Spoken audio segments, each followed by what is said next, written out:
अस्सलाम वालेकुम नाजरीन, क्लिनिकल टॉक की नई एपिसोड के साथ एक नए गेस्ट के साथ और एक नए टॉपिक के साथ हाजिर है आपका होस्ट डॉक्टर अब्दुल राना। आज हम जिस टॉपिक पे बात करने जा रहे हैं उसको साइलेंट किलर के नाम से भी जाना जाता है। जी हाँ, साइलेंट किलर यानी खामोश कातिल। अच्छा, इंतहाई अहम टॉपिक है। इसको डायबिटीज़ मेलाइटिस के नाम से जाना जाता है, उर्दू में इसको ज़ियाबतीस कहते हैं और आम तौर पे मतलब मेरे जैसा लेमैन इसको शुगर कह देता है।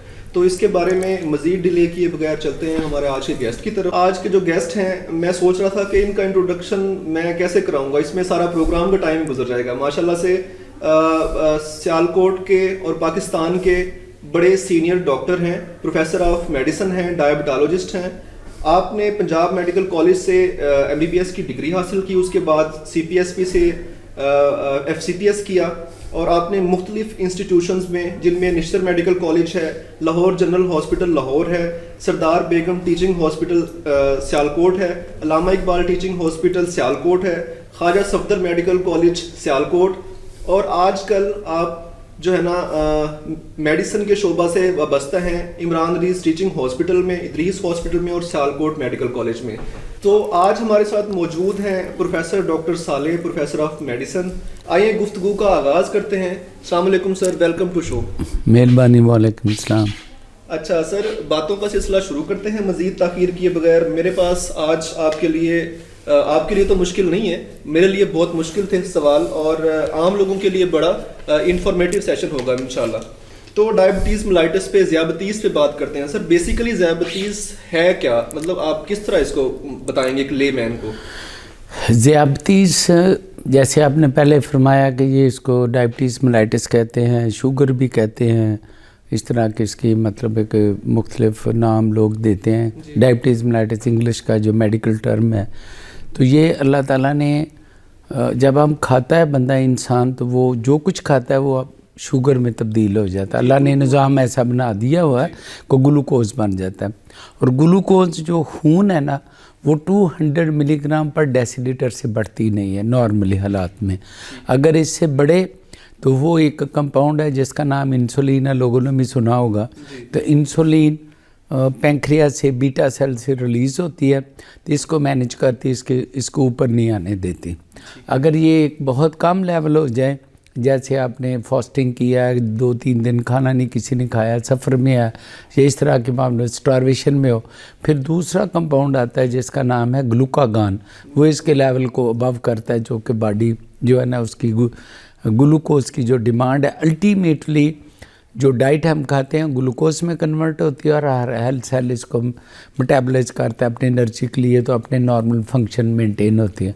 लेकिन जो ब्रेन है ना, ब्रेन ये इंटायरली ग्लूकोज पर डिपेंड करता है। बाकी जो बॉडी के हिस्से हैं वो दूसरी चीज़ों पे भी कर लेते हैं, मतलब कार्बोहाइड्रेट पे, प्रोटीन पे, लेकिन दिमाग जो है ना, इसको सिर्फ़ और सिर्फ ग्लूकोज चाहिए। अगर ग्लूकोज कम हो जाए तो फिर ये बेहोश होता है बंदा, तो उसके सिम्टम होता है जिसको हाइपोग्लाइसीमिया कहते हैं। हाँ, हाइपोग्लाइसीमिया जब उसमें आ जाता है बंदा। तो डायबिटीज़ यही होती है कि ये जो निज़ाम है ना अल्लाह ने अपना रखा हुआ कंप्यूटर का, आम ज़बान में इसको फीडबैक कंट्रोल कहते हैं, कि जब भी ग्लूकोज बढ़ती है तो इंसुलिन रिलीज़ हो जाती है, तो जब ग्लूकोज कम होती है तो ग्लूकोज हो जाती है, एक नॉर्मल लेवल रहता है इसका। तो जब ये सिस्टम डिस्टर्ब हो जाता है इंसुलिन वाला, या इंसुलिन कम आएगी या नकारा आएगी, तो ग्लूकोज का लेवल बढ़ जाएगा। और ये कुदरत ने एक निज़ाम रखा हुआ है, जब 180 मिलीग्राम पर डेसीलीटर से बढ़ जाएगा तो पेशाब में आनी शुरू हो जाएगी गुर्दों से।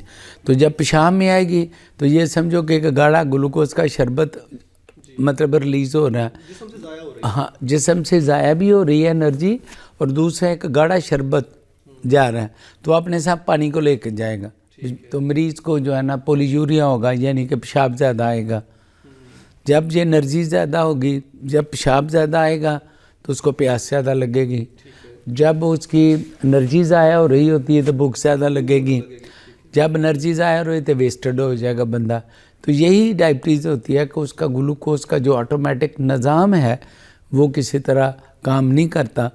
तो ये मतलब अगला सवाल आपने डायबिटीज़ के टाइप पे करना होगा तो मैं आपको बता देता हूँ। वो टाइप जो होती है ना, वो टाइप 1 और टाइप 2 होती हैं आम तौर पे। तो पहले इसको कहते थे insulin dependent, insulin non dependent, आजकल नहीं कहते। तो जो टाइप 1 होती है ना, उसमें एक तो वो 10 जितने पॉपुलेशन डायबिटीज़ की होती है ना, तो ये 10% जो डायबिटिक होते हैं वो टाइप 1 होते हैं, 90% टाइप 2 होते हैं। तो टाइप 1 जो होता है ना, वो उसकी एज भी यंग होती है, 30 ईयर से पहले पहले आते हैं नॉर्मली। ये बहुत अर्ली स्टेज में यंग बच्चों में, यंग पॉपुलेशन में ये ज़्यादा होती है। तो इसमें क्या होता है कि जो बीटा सेल पैंक्रिया के होते हैं ना, जिसको आम ज़बान में लबलबा कहते हैं, तो वहाँ इंसुलिन बनती है, ठीक है ना, रिक्वायरमेंट के मुताबिक। तो ये जो एक ऑटोइम्यूनिटी होती है, यानी अपने सेल के अगेंस्ट एंटीबॉडी जिसम बना लेता है, ऑटोइम्यूनिटी से ये इसकी डिस्ट्रक्शन, हाँ, ये इसकी डिस्ट्रक्शन हो जाती है। बस ये मरीज़ तो ये याद रखेगा कि उसके पैंक्रियाटिक जो बीटा सेल हैं वो ख़त्म हो गए, तो इंसुलिन नहीं बनेगी। जब बिल्कुल इंसुलिन नहीं बनेगी, जिसको कहते हैं एब्सोल्यूट डेफिशिएंसी ऑफ इंसुलिन है, तो फिर वो जो है ना, ज़ाहिर है ग्लूकोज का लेवल बढ़ेगा, जो कुछ खाएंगे वह पेशाब में भी आएगा, वो लॉस भी होगा, पोलीयूरिया, पोलीडिप्साइड, जैसे मैंने कहा, पेशाब ज़्यादा आएगा, भूख ज़्यादा लगेगी, प्यास ज़्यादा लगेगी, वेस्टिंग हो जाएगी, और इसके बाकी जो ग्लूकोज एनर्जी के ज़ाया होने के सिस्टम है वो आ जाएगा। तो ये वो डायबिटीज़ हो जाएगी टाइप 1, यानी उसमें इंसुलिन बिल्कुल नहीं बन रही। तो इसलिए इस बंदे की जो लाइफ है वो टोटल इंसुलिन पे रहती है। फिर तो उसको टीकों के अलावा गोलियों से मरने, ये भी एक कॉन्सेप्ट है। ये आमतौर पे ये 30 ईयर से पहले पहले होती है, हाँ, ये अर्ली स्टेज में होती है। नॉर्मली ये 10 साल का बच्चा, 2 महीने के बच्चे को भी हो सकती है अर्ली स्टेज में, और ज़्यादा मैक्सिमम है। लेकिन ये वो बाकी और डिस्कशन है, वो यंग ओल्ड एज में भी हो सकती है टाइप 1, उसको मोडी कहते हैं, मैच्योर ऑनसेट डायबिटीज है, यंग पीपल। वो लोगों को बताने वाली बात नहीं है, यही समझ जाएं कि जो मतलब है कि यंग एज में जो होती है वो 30 ईयर से पहले होती है, फैमिली स्ट्रेस में नहीं होती, और ये टोटल जो है ना इंसुलिन जो लबलबा है वो इंसुलिन नहीं बनाता, ठीक है। और टाइप तो जो दूसरी डायबिटीज़ होती है उसमें क्या होता है कि इंसुलिन तो बनती है, ठीक है ना, पैंक्रियाटिक सेल अपनी इंसुलिन बनाते हैं, बीटा सेल, लेकिन वो इंसुलिन ऐसी बनती है कि या तो नकारा होती है या इनसफिशेंट होती है, जितनी की रिक्वायरमेंट होती है बंदे की, कुछ काम करती है, कुछ नहीं काम करती। इसलिए वो मतलब ये 30 साल के बाद होती है, फीमेल में होती है, ओबीज लोगों में होती है, जो कि मोटी ख़वातीन होती हैं, फैमिली हिस्ट्री में होती है, उसमें होती है। तो वो मतलब एक टाइप 2 में डायबिटिक होते हैं, इसमें बहुत ज़्यादा वेस्टिंग उस तरह की नहीं होती, लेकिन इसमें कॉम्प्लिकेशन बहुत ज़्यादा होती हैं। इसमें बल्कि इंसुलिन का लेवल ज़्यादा होता है, क्योंकि वो उसको मीट विथ करने के लिए बीटा सेल इंसुलिन ज़्यादा बनाते हैं। वो एग्जॉस्ट होने की वजह से बाज़ का वो फिर अपना काम नहीं करते, तो उस इन लोगों में बाद में इंसुलिन की ज़रूरत होती है। सवाल यहाँ पे जो मेरे जहन में आ रहा है सर, मैं कंफ्यूज हूँ इस चीज़ पे। बचपन से सुनते आ रहे हैं मीठा ज़्यादा ना खाएं, मीठा ज़्यादा खाते हैं तो शुगर हो जाती है, इस चीज़ का कोई ताल्लुक है डायरेक्टली? नहीं, वो इस तरह का है कि जब आप कैलोरीज इनटेक ज़्यादा लेते हैं तो बीटा सेल तो एग्जॉस्ट होंगे ना, इंसुलिन ज़्यादा बनेगी, तो उसका इम्पेक्ट होता है कि जो पोटेंशियल डायबिटिक हैं, जिनकी फैमिली हिस्ट्री है या ओबीज हैं या फैमिली हिस्ट्री है या एनवायरनमेंट ऐसा है या जीन उसका ऐसा है, तो उनमें फिर डायबिटीज़ होने के चांस बढ़ जाएंगे। अखबारों में रोज़ आया होता है कि 6 महीने में लबलबा का जो है ना मुकम्मल तौर पे इलाज हम कर देते हैं। कोई बाबे होते हैं, कुछ नहीं, ये मिसअंडरस्टैंडिंग है। ये लोगों को ये बताते हैं ना, मतलब है कि ये देखें कि जी ये तो इंसुलिन लग गई, ये ऐसा हो गया, ये सारी ज़िंदगी इलाज करते हैं, ऐसा होता नहीं है। क्योंकि वो एक जो मतलब है जो साइंस का इल्म है अल्लाह ने दिया हुआ, तो इसमें ये जो 2 चीज़ें मैं आपको बताई हैं कि जो बिल्कुल बीटा सेल नहीं बनते और उस तरह, तो ये बात यहाँ पे मैं कता कलामी माफ, तो हम ब्रेक की तरफ जाते हैं, इसके बाद बातों का सिलसिला शुरू। ख़वातीन और हज़रात, will take a break, stay with us, keep watching clinical talk.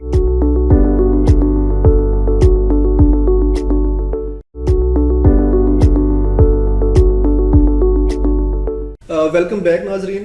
चलते हैं डॉक्टर साहब की तरफ और बातों का सिलसिला वहीं से शुरू करते हैं। सर, अक्सर देखते हैं टीवी पे नीचे टिकर चल रहे होते हैं कि फलां बाबा जो है ना वो इलाज कर देता है ज़ियाबतीज़ का, या अखबारों में इश्तिहार आए होते हैं बड़े बड़े से कि 6 महीने के अंदर या 6 हफ्तों के अंदर लबलब का जो मर्ज़ है उसका इलाज जो है ना वो कर देते हैं और जड़ से ख़त्म कर देते हैं। इस तरह की कुछ चीज़ें हैं कि नहीं, ऐसा नहीं हो सकता। ये मैनेज होती है डिज़ीज़। देखो, जो जितनी स्टडी जो होती हैं, जितना साइंटिफिक नॉलेज है, जो हकीम या उनके पास तो ना कोई इंस्टीट्यूशन ना होता है ना ही कर सकते हैं, ठीक है ना। ये जो मॉडर्न साइंस है ये सारी हिकमत से इवॉल्व भी हुई है। पहले हिकमत ही करते थे अंग्रेज़ भी, वो भी तो उसके साथ इवॉल्व हुई। अब scientific knowledge, evidence based medicine है जो कंफर्म करती है पैथोलॉजी और बाकी चीज़ें। फिर दे ऐसा हो नहीं सकता। मोटी मोटी दो, लेकिन बहुत तरह की डायबिटीज़ होती हैं। ये दो तो वो पब्लिकली मैंने बताई हैं, लेकिन ये जेस्टेशनल डायबिटीज़ भी होती है। बाकी उसमें और तरह का मैकेनिज़्म है। एंड रिजल्ट ये होता है कि ग्लूकोज बड़ा होता है। तो ले ऐसा नहीं हो सकता कि पैंक्रिया को ऐसी चीज़ दें तो काम करना शुरू कर दे। और ये इंसुलिन की बड़ी ब्रेक थ्रू है कि जो पहले इंसुलिन नहीं होती थी जब, तो आप देखेंगे डायबिटिक का पेशेंट जो है ना उसकी डेथ हो जाती थी, तो वो उसको कोई इलाज नहीं होता था। 1922 में इंसुलिन, हाँ, जब इंसुलिन आई तो पहले कैसे आई, तो मतलब ये पहले बोवाइन थी, ठीक है, वो मतलब है कि मैश करके तो उसको मतलब पैंक्रिया को जो होते हैं जो गोश्त हम खाते हैं तो उसको मैश करके प्योरीफाइड करके स्टैंडर्डाइज करके लोगों को देते थे। उस इंसुलिन और हमारी ह्यूमन इंसुलिन में एक प्रोटीन का अमीनो एसिड का फ़र्क होता था। उसकी वजह से काम तो वो करती थी, लेकिन एंटीजेनिक होती थी, यानी एलर्जी कर सकती थी, ओवर द टाइम अपना काम छोड़ देती थी। फिर ह्यूमन इंसुलिन आई जेनेटिक इंजीनियरिंग से, तो आजकल जो इंसुलिन मिलती है वो जेनेटिक इंसुलिन ह्यूमन इंसुलिन है जो कि हमारे अंदर ही बनती है, जैसे उसी तरह की है। तो ये हो नहीं सकता कि कोई चीज़ मतलब दें, तो ये लोगों को मिसअंडरस्टैंडिंग करने के लिए, लोगों को ट्रैप करने के लिए होता है। लेकिन इंसुलिन बन गई है, ये बहुत ब्रेक थ्रू है। नेक्स्ट क्वेश्चन ना आपसे इंसुलिन पे ही है सर जी। इंसुलिन के बारे में मिथ्स हैं कुछ लोग जो है ना वो कहते हैं कि इससे मतलब आदत पड़ जाती है। नहीं, आदत तो नहीं ना इसकी पड़ती, ये रिक्वायरमेंट है डिजीज़ की। अब देखो ना, ये है कि पैंक्रिया इसका बीटा सेल डिस्ट्रॉय हो गए तो उसकी इंसुलिन की रिप्लेसमेंट है। ये तो कंपाउंड है जो इंसान के अंदर पहले से ही है। इसके अलावा भी कोई इसका इलाज है कोई? नहीं, मैं बताता हूँ। इसके इलाज यही है ना कि जो टाइप 1 डायबिटीज है उसको तो हमेशा इंसुलिन को रिप्लेस कर, जैसे मैंने शुरू में बताया कि ये जब पैंक्रिया सारी डिस्ट्रॉय हो जाएगी टाइप 1 में, तो वो तो इंसुलिन ही बनेगी। तो इंसुलिन ही ग्लूकोज को कंट्रोल करती हैं।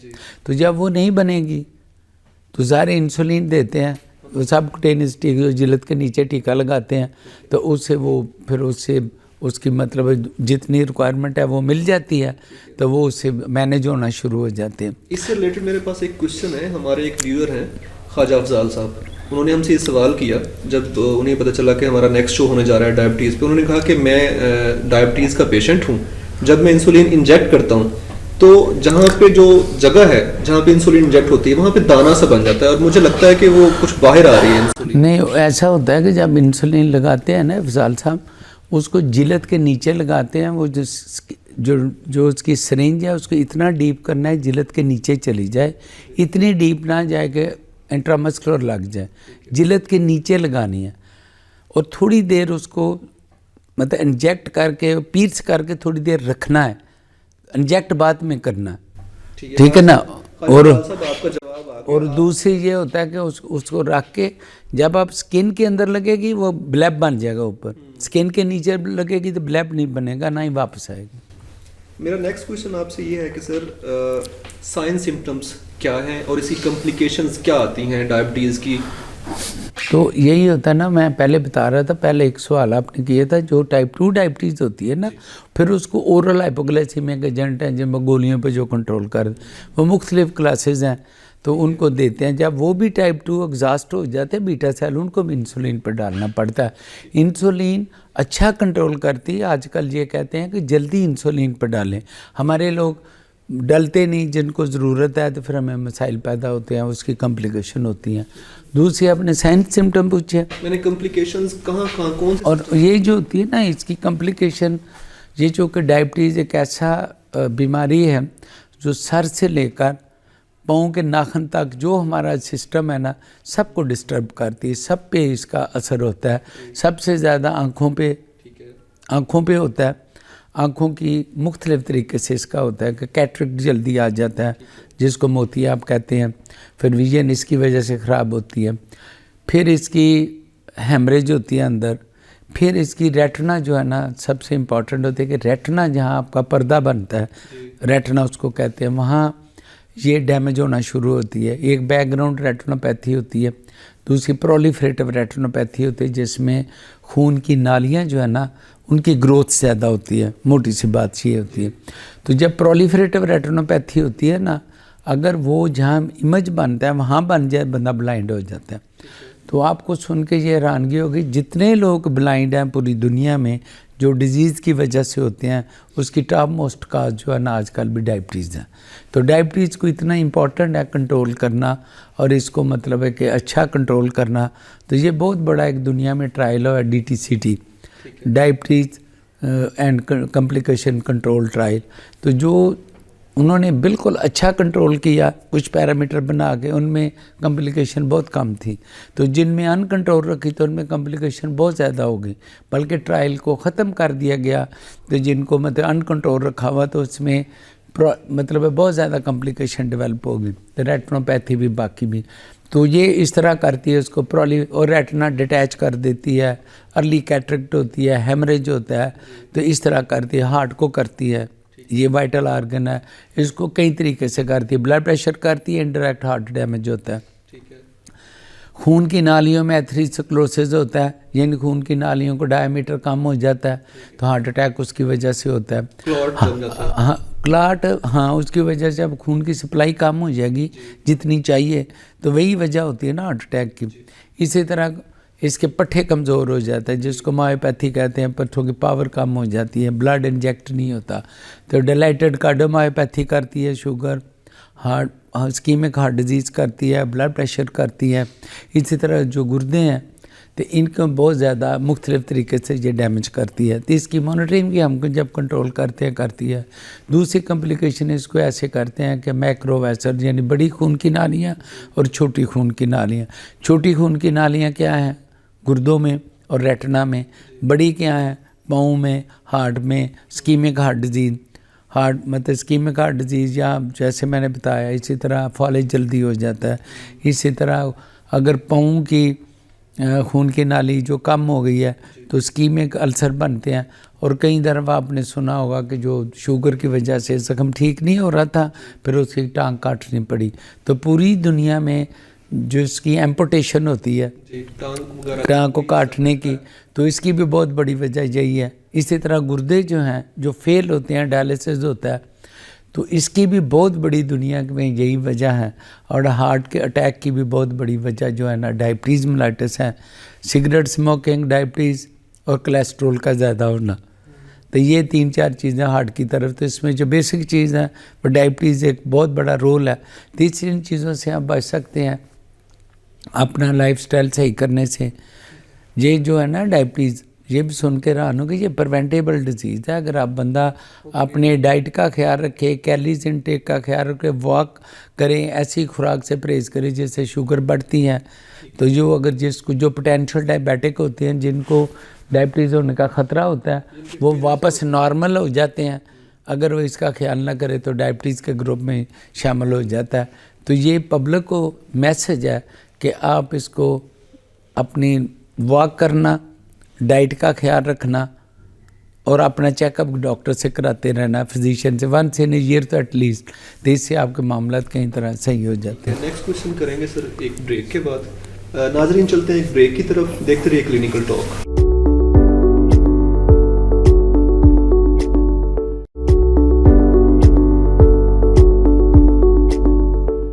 वेलकम बैक नाजरीन। हमारे साथ मौजूद हैं प्रोफेसर डॉक्टर साले, professor of medicine and diabetologist. उनसे बातों का सिलसिला जारी है। उनसे ना सिर्फ पेशेंट्स को, एक लेमैन को, बल्कि जो जूनियर डॉक्टर्स हैं उनको भी इंशाल्लाह इस शो से जो है फ़ायदा होगा। बातों का सिलसिला जारी रखते हैं। सर, एक सवाल है मेरे पास कॉम्प्लिकेशंस के हवाले से, डायबिटीज़ की कॉम्प्लिकेशंस के हवाले से बात हो रही थी, आपने बाकी सारी चीज़ें डिस्कस की। मैं इसको स्पेसिफिक जो है ना आपसे पूछना चाहता था, जो यंग एज में डायबिटीज़ होती है और इससे क्या असरात होते हैं, अज़दवाजी ज़िंदगी पे कोई असर पड़ सकता है कोई? ये मतलब जो माइक्रोवैस्कुलर कॉम्प्लिकेशन है ना, उसमें एक न्यूरोपैथी होती है ना, तो न्यूरोपैथी की वजह से और वास्कुलोपैथी भी होती है। तो वास्कुलोपैथी की वजह से, दोनों की वजह से, तो इसकी मतलब इम्पोर्टेंसी पे का फ़र्क पड़ता है। जब लॉन्ग स्टैंडिंग डायबिटीज़ हो जाए, यंग हो या मतलब टाइप 2 डायबिटिक हो, उसका इतना फ़र्क नहीं पड़ता। वो तो वास्कुलर और न्यूरोपैथी ज़्यादा कॉम्प्लिकेशन बल्कि टाइप 2 में होती हैं। तो ये मतलब कि दोनों में ही होता है, सारी एक जैसी की सारी चीज़ें होती हैं इसमें। ठीक है, मेल और फीमेल में कुछ बराबर इसकी होती है फ्रीक्वेंसी, या कुछ फ़र्क होता है, किसी में ज़्यादा हो या कम होने के चांसेस जो हैं? नहीं, मेरा ख्याल इतना फ़र्क नहीं होता, इक्वली होती है। लेकिन जो टाइप 2 डायबिटीज़ है ना, वो फीमेल में ज़्यादा होती है, फीमेल और ओबीस। ठीक है। और उनकी कुछ ख़वातीन होती हैं जब वो उनको प्रेगनेंसी का टाइम होता है, ठीक है, तो डॉक्टर उनको बताते हैं कि इसको जो है ना शुगर हाई है, तो ये क्या? वो ये होता है ना, जो पहले अगर डायबिटीज प्रेग्नेंट होने से पहले अगर खतून नॉर्मल है जी। और सिर्फ उसमें मतलब प्रेगनेंसी के दौरान उसका हाइपरग्लाइसीमिया, ब्लड शुगर ज़्यादा होता है, तो उसको कहते हैं जेस्टेशनल डायबिटीज़ है। तो जेस्टेशनल डायबिटीज़ वो यही होती है ना, स्ट्रेस ज़्यादा होता है, हार्मोन सिक्रीट होते हैं, तो उसकी एक्शन की वजह से हो जाती है। जब प्रेगनेंसी टर्मिनेट हो जाती है, ख़त्म हो जाती है, तो ये पेशेंट दोबारा वापस आ जाता है। लेकिन ये ख़वातीन नॉर्मल नहीं होती, जो कि नॉर्मल खतून में ये अमल नहीं होता। इन लोगों में कितनी टाइम निकल जाता है तो फिर अवर्ट डायबिटीज़ हो जाती है, जो कि प्रेगनेंसी के बाद में भी रहेगी। तो इनको अगर ये अपना ख्याल ना रखें तो कुछ पीरियड के बाद इनको फिर अवर्ट डायबिटीज़ हो जाती है, यानी डायबिटिक बगैर प्रेगनेंसी के भी रहेंगी। ठीक है। तो ये है इसमें मतलब ये मैंने एक स्टडी की सर, मैं एक आर्टिकल पढ़ रहा था, तो उसके अंदर पाकिस्तान में 10% लोग जो है ना वो डायबिटिक हैं, और 10% ऐसे हैं जिनको डायबिटीज़ जो है ना अभी डायग्नोज नहीं हुई, और वो उनको हम प्री डायबिटिक कहते हैं। ठीक है, तो ये जो खवातीन हैं ये प्री डायबिटिक की कैटेगरी में आ जाएंगे कि हाँ ये नहीं, ये वो प्री में नहीं आती, ये जेस्टेशनल डायबिटीज़ है, वो अलग कैटेगरी है।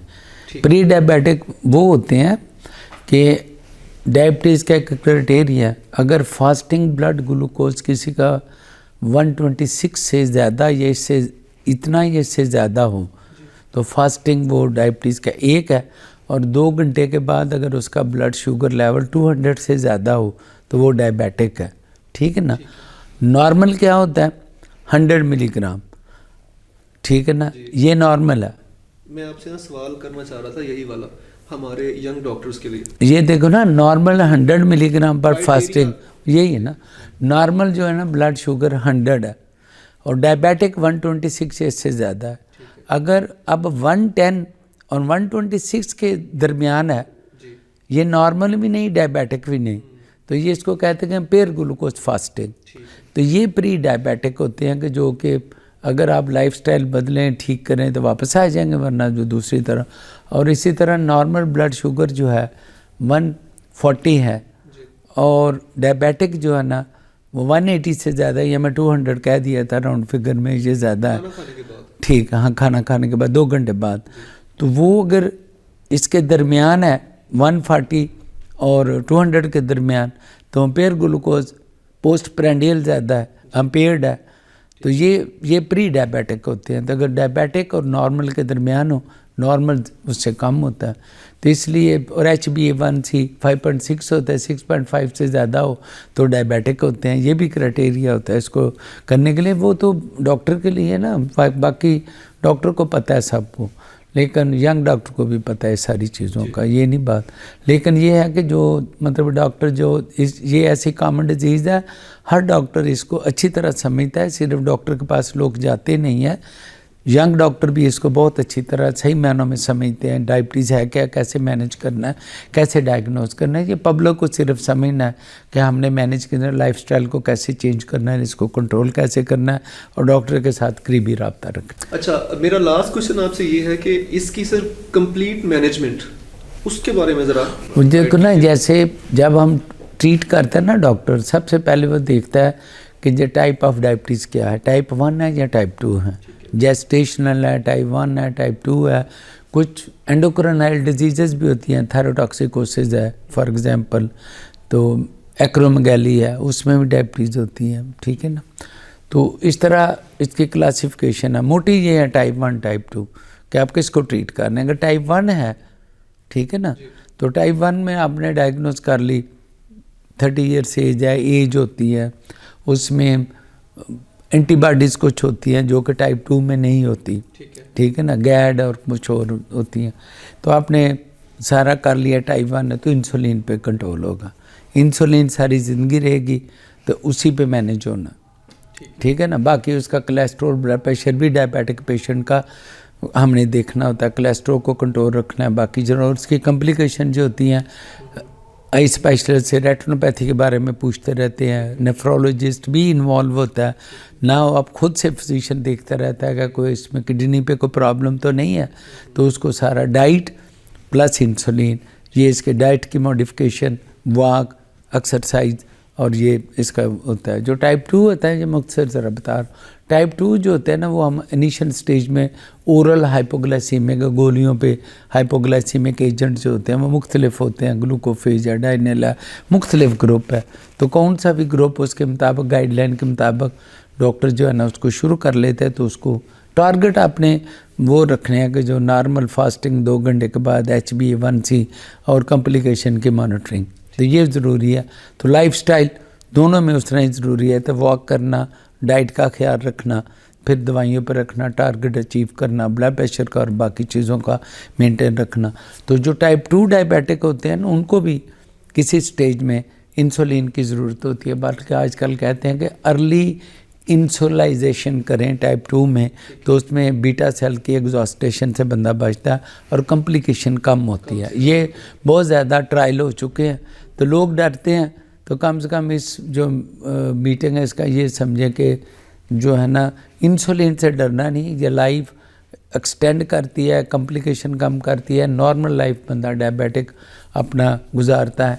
तो इस पे मतलब जैसे डॉक्टर समझता है जो पहले ट्रीट कर रहा है, तो उसी की बात को मानना चाहिए और उसके मुताबिक ये सेफ्टी पब्लिक की होती है। तो नाजरीन, आज जो गुफ्तगू हुई इसमें बहुत सारी चीज़ें मुझे भी पता चली और आप लोगों के लिए बड़ी इन्फॉर्मेटिव होगी, और जो हमारे स्टूडेंट्स हैं मेडिकल के, अलाइड हेल्थ साइंसेज के, सबके लिए ये जो डिस्कशन है ये बड़ी मीनिंगफुल और बड़ी इंपॉर्टेंट और इन्फॉर्मेटिव है। तो नाजरीन, 4-5 चीज़ें सर ने बताई कि एक तो अपनी जो लाइफस्टाइल है उसको मॉडिफाई करें, ठीक है, और प्रिवेंटेबल डिजीज़ है जी, ये प्रिवेंटेबल डिजीज़ है। फिजिकल एक्टिविटी उसको मेंटेन रखें, यानी डाइट कंट्रोल और डाइट को कंट्रोल रखें, ठीक है, उसमें ज़्यादा मीठी चीज़ें ना खाएं और तली हुई चीज़ें ना खाएं, अपने कोलेस्ट्रॉल को जो है ना वो आप कंट्रोल में रखें, और साथ में डॉक्टर के साथ आप करीबी राब्ते में रहें। इंसुलिन से घबराना नहीं है, इंसुलिन लाइफ सेविंग ड्रग है। जब इंसुलिन नहीं थी तो लोग मर जाते थे डायबिटीज से, तो ये मिथ है और मिसकंसेप्शन है, इससे जो है ना आपने बचना है। अभी डॉक्टर साहब बहुत शुक्रिया, आप तशरीफ लेके आए और जो है ना आपने इज्जत बख्शी हमें, डिस्कशन थी। आप सुंदस फाउंडेशन के बारे में और क्लिनिकल टॉक के बारे में कुछ कहना चाहेंगे? जो सुंदस फाउंडेशन होता है, मैं बहुत देर से जानता हूँ, ये बहुत अच्छा काम करती है। तो ये लोगों को जो है ना ये मतलब रिलीव करते हैं, जो थैलेसीमिक पेशेंट होते हैं जिनको कोई नहीं है ओन करता, ये ओन करते हैं, ब्लड देते हैं, उनको करते हैं सारा। तो जो भी सोशल काम करता है उसकी अल्लाह भी मदद करता है। ये देख लें इसके साथ कितने लोग हैं, बेहतरीन अदारा चलता है जी। क्लिनिकल टॉक, और जो क्लिनिकल टॉक है पब्लिक की जो मतलब है मतलब एजुकेशन है, अवेयरनेस है ना, इसमें तो बल्कि नेशनल टेलीविज़न को सबको मतलब करना चाहिए। मतलब ये जो सिगरेट स्मोकिंग के इश्तेहार ज़्यादा चलते हैं, इस तरह के इश्तेहार है कि मौके जैसे आपने बात भी की थी, उन बहुत मालदार हो जाते हैं तो वो सारी चीज़ें ख़रीद लेते हैं, तो वो उनको मतलब मिसलेड करते हैं लोगों को। और गवर्नमेंट ऑफ पाकिस्तान से भी रिक्वेस्ट है, PMDC से, सबसे एक मतलब मोड ऑफ ट्रीटमेंट है जिस पे आपने जो गरीब मुल्क के लिए ज़रूरी है उसको फॉलो करना चाहिए और लोगों को बचाना चाहिए। उसका ना तो उनकी सेहत ख़राब हो ना उनके फिनांस ख़राब हो। जब सही इलाज हो और फिनांस उसका सही लगता है तो बाकी तो बचत होती है ना जब कॉम्प्लिकेशन दूर हो। तो इसलिए सारी चीज़ों को मतलब हर इदारे अपना अपना काम करे अपनी रेट के मुताबिक, तो हम सब जो है ना इंशाल्लाह उससे सुखी हो जाएंगे। नाजरीन, हमारा नेक्स्ट प्रोग्राम होगा जोड़ों के दर्द या आर्थराइटिस पे, उससे रिलेटेड कोई क्वेश्चन है तो आपने जो है ना कमेंट सेक्शन में हमें ज़रूर कमेंट करना है। तब तक के लिए हमें इजाज़त दीजिएगा और देखते रहिए मेडिकल टॉक। अल्लाह।